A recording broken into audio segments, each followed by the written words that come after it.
morning, guys. Good morning. Morning. How are y'all? Well, hope you are. Yeah, doing all right. Good. Yeah. So this morning we have some big questions. So, first question. Hope you have your coffee for this one. Will everyone end up in heaven?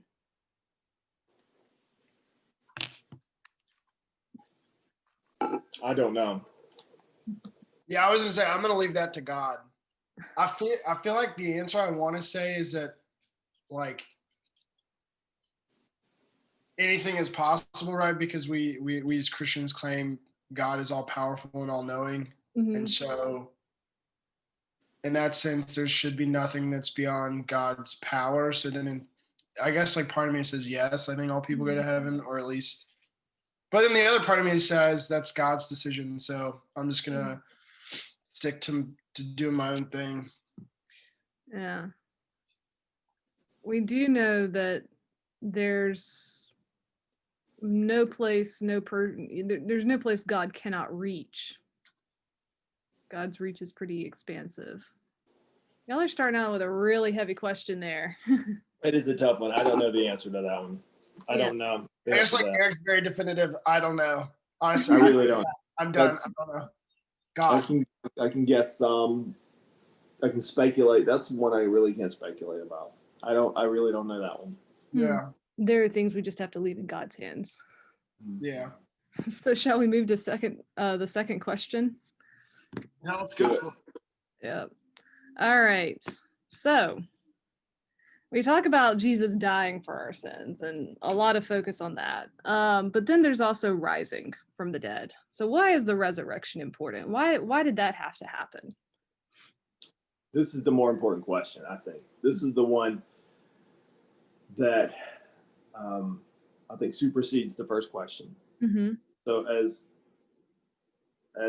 in the classes I lead, I often ask the question, what we often come to this question, what do you have to believe to be a Christian? And people have different kind of answers. And one of the things usually the class comes to some sort of consensus on is a Christian believes in the resurrection. I personally think the resurrection is essential because of all of our lessons in beliefs and faith point back to restoration, to new life, and what happened with Jesus. So I think that's actually the more important one than the first question about do all people go to heaven. God offers the possibility of resurrection to new life. I think that's the more important one. Mm-hmm. Yeah. No, absolutely. I think you summed it up.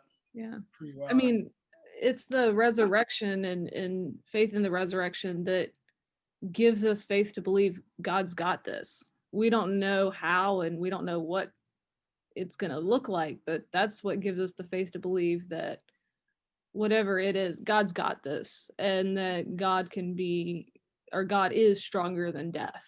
All right. Well, after two heavy questions, or two very big questions, this one's a little more fun.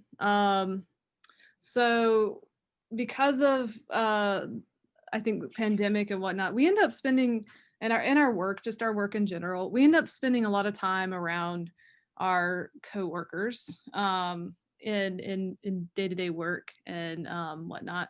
So do your coworkers have any odd or endearing habits? Oh, don't they? King Street kids tell all. Where do I want to start? Becca keeps a blanket in her office like she's an older elderly woman. That's kind of funny. She has like 2 or 3 space heaters at this point. I just have one. Just one. Eric is the coworker that like you'll pick up in your car and he puts on his mask to ride with you, or if he's driving, he still has his mask on. I have to set a good example. Yeah, I think it's pretty endearing. Also, if you go into Eric's office and you move one thing, like like move the candlestick holder, like flip it upside down, it drives him bonkers. I think it's funny that Eric, you break out in random sound effects. just, I don't know, maybe you're just in your zone, but you just break out in the beatbox sometimes, and I'll just be working next door and suddenly hear it. And it's kind of, it's funny. It kind of lightens the mood. I appreciate it. With Daniel and Jason, y'all are like upstairs neighbors, so not as much, but I can definitely tell when the difference between Daniel coming downstairs and Jason coming downstairs, because I think Jason, it's like he gets so fast going downstairs and picks up so much momentum. I'm afraid he's gonna like tumble over himself one day and just fall down the stairs, but he hasn't yet, so that's a good sign. I also think it's funny how he has the Bell console in his cell phone and he gets really excited about that. So there's that too. Those are good ones. Good ones. All right, Eric, your turn. What's endearing about me? Or what's odd about your coworkers? So I just got this question, so I've not had time to think about it. Odd would be some of the music I listen to in my office. That's for sure. Definitely, you have it. The music you listen to does sound like the dressing room at Abercrombie and Fitch. It's very odd. No, it does not. Stop. That's a lie. It's very odd. I don't know where it comes from. I've never heard of Abercrombie and Fitch. That's for sure. I've never heard of the people that you listen to. Well, I mean, you love your. I listen to all different sorts of things. The music thing that would be a good one, Daniel. PR. I'm thinking it's going to have to do something with your coffee, and I don't. I'm not exactly sure. Yeah, it's your love for coffee. Yeah.